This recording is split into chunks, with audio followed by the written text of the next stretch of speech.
Hello everyone. So on the last video we have seen that everything is working fine, but I have not found the category sections available here. So for corrections of it, let's do that. For it, we need to define it here. In the index we have not defined anything else. But so first we're defining here cat equal to, we'll take the category dot objects, and after that we also need to define here cat. Now we also need to define on the URL sections path category.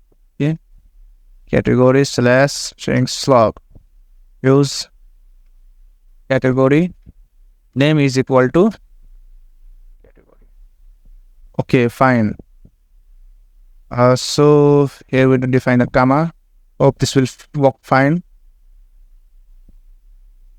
So let's also define category sections here. Okay, it is fine. Let's check it. Now it's working fine. So thanks for watching the video. This is most for today, and on another video I will update you everything needed to popular recents and the trending sections. So keep watching and keep coding. Thank you.